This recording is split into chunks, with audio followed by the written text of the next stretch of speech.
What do Falcons do? Rise up. Welcome to Rise Up Reactions, the show we talk all things Falcons, NFL, Georgia sports, and in general the sports news of the day. I'm your host, Dr. Lee Denning. Guys, I'm only 3 subscribers away from hitting 100. I would love to hit it before the Super Bowl. Definitely have that goal before the NFL draft, but please consider subscribing if you're liking any of this content. But without further ado, let's jump into this video. Today, we're going to be talking about the Super Bowl, Super Bowl 56 being hosted in Glendale, Arizona. So, being hosted by one of the worst teams in the NFL this year. But again, Arizona is a very nice stadium. We have two powerhouse teams, each the #1 seed overall in their division, with the Philadelphia Eagles representing the NFC and the Kansas City Chiefs representing the AFC. Now, I have already gone on record in a short yesterday and said who I think is going to win. I do believe it's going to ultimately end up being the Philadelphia Eagles. Some of that is my heart. Some of that is a little bit of logic as well. My heart being the Georgia player, or not the Georgia player, the Georgia fan in me. I want to see Jordan Davis win. Mecole Hardman just went on IR for the Kansas City Chiefs, so I have less incentive to cheer for them since there's not going to be as many Georgia players or as many Impact Georgia players on their roster. So I'll be pulling for the Chiefs, or not the Chiefs, sorry, the Eagles, partly for fandom for the Georgia guys, and partly for some logic. So, reason that I think the Eagles and the Chiefs both match up well. Their defenses, you have a slightly better defense overall in the Eagles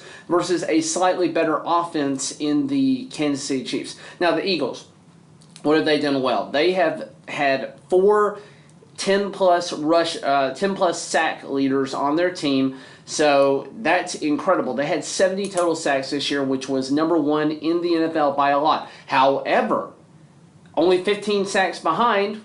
I say only like it's just a little bit, but #2 in sacks was the Kansas City Chiefs with 55. So the Chiefs do create a lot of pressure. They're a little bit better in hurries, where they are the 3rd best team in hurries, but with the Eagles being the 12th best in hurries. But again, it has been more of a pressure situation from the Eagles than it has been from the Kansas City Chiefs. And Kansas City at times has looked a little vulnerable on their defense, particularly in their secondary where they have very, very young corners. And I think that's going to ultimately end up being what bites them in the butt in the long run, because you've seen the 2 best passing offenses, or at least let's not say passing, but the 2 best offenses overall, with #1 being the Kansas City Chiefs by about 400 yards total, and #2 being the Philadelphia Eagles, who had, I think, 6,600 yards or so versus 7,000 of total offense. So just going to the Eagles real quick. They are 8+ on the turnover differential this year. They have the 3rd best passing defense, the 17th best rushing defense. They did allow 15 touchdowns this year, which is somewhere I think they're going to be vulnerable if Jordan Davis isn't on the field. If Jordan Davis is on the field, you are not running up the middle. He was not a sack leader for him, but what are you going to do? He requires you to use 2 inside linemen to guard him. Otherwise, you're looking at a 20 to 30 pound differential, like favoring Jordan Davis. So you're going to have 2 guys block him, which really does open up a lot of lanes for some of these other pass rushers. And then again, #1 in sacks, 12th in hurries. As far as their offense goes, the Eagles were 2nd in total offense, 5th in rushing offense, and 9th in passing offense. I think they would have been pretty close to the Kansas City Chiefs in terms of total yards instead of being off by a few hundred if you didn't have an injury to Jalen Hurts, who played like an MVP. Had he not gone down, I do think he would have beat out Mahomes for MVP this year. But again, can't go back and talk about what could have been here. Mahomes is still Mahomes. He's a great player. He's been to multiple Super Bowls in the last 6 years. Just a all-around phenomenal player. But let's talk about the Chiefs a little bit.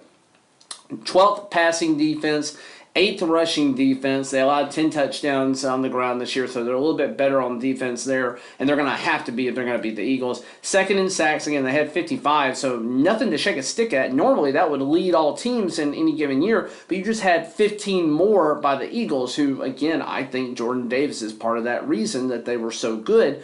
But, again, I digress. 3rd in hurries, 1st in total offense. Here's where the problem is going to come in. The area that they can exploit most on the Eagles is probably in the red zone for the rushing defense. They are 20th in rushing offense, whereas the Eagles were 17th in rushing defense. that's a fair matchup, but again, you don't have a stellar rushing game. Isaiah Pacheco is going to be your lead back. They did just activate Clyde Edwards-Helaire off of IR, so he will be a backup in this game. I think they also activated Ronald Jones as well. They would be absolute fools if they choose to go with either of them over Isaiah Pacheco, who has looked better. He looked better in the offseason, so I really don't know what the incentive was to stick with Clyde Edwards-Helaire and Ronald Jones for so long before making the official switch to Pacheco. It didn't make much sense to me at all. I think that's going to be one of Andy Reid's flaws this year. Speaking of that, or actually, before we go to that, let me finish talking about the Kansas City Chiefs. They are first in passing offense, as you would expect with Patrick Mahomes. So they have a very good passing offense going up against a very good passing defense, and a mediocre rush going up against a mediocre rushing defense. That said, the sack potential and the pressure potential from the Philadelphia Eagles, I think, is what ultimately gives them the advantage. Now, could I see the Kansas City Chiefs winning this game? Yes. I think if these teams play 10 times, then Kansas City probably wins 5 or 6 of them. I think they're that evenly matched overall, but I'm giving a slight edge to the Eagles. This is somewhat of a revenge game for Andy Reid, who once upon a time was the Philadelphia Eagles head coach. He may want a chance to stick it to his former team and go out kind of on top in that regard and have kind of one last victory over the guys that booted him. So I don't know. I do like Andy Reid as a coach. I think he's probably the best coach in the NFL right now.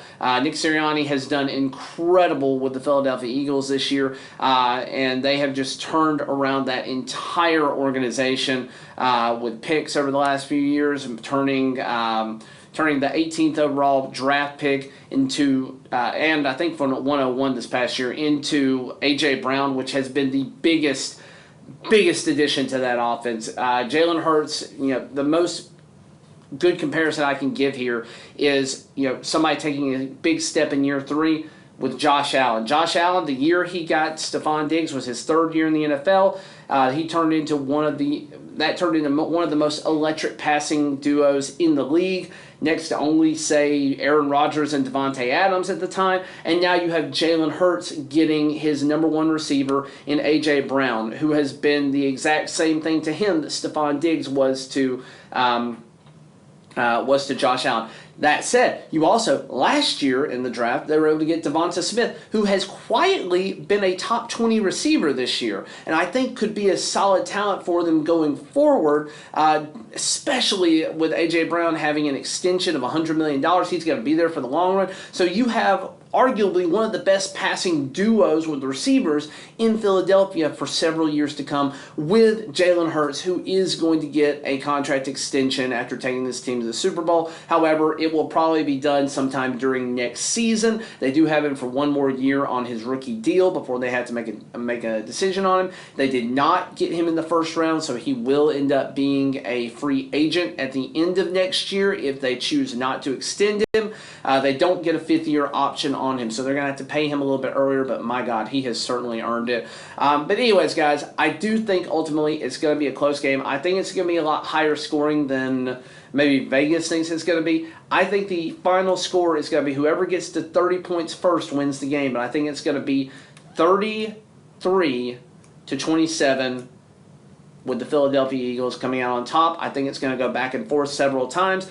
But anyways, guys, I'm going to go with the Eagles, primarily for Jordan Davis, some for logic, but I'm just going to go a little bit more on my heart here. Let me know what you think down in the comments below. Would love to know if you guys agree with me, if you disagree with me. And again, I'm really trying to hit 100 subscribers before the Super Bowl. And if I don't hit before the Super Bowl, definitely before the draft. Only 3 away. Please consider liking, subscribing, and sharing this video. It really helps the channel grow. Thank you guys for watching, and as always, rise up.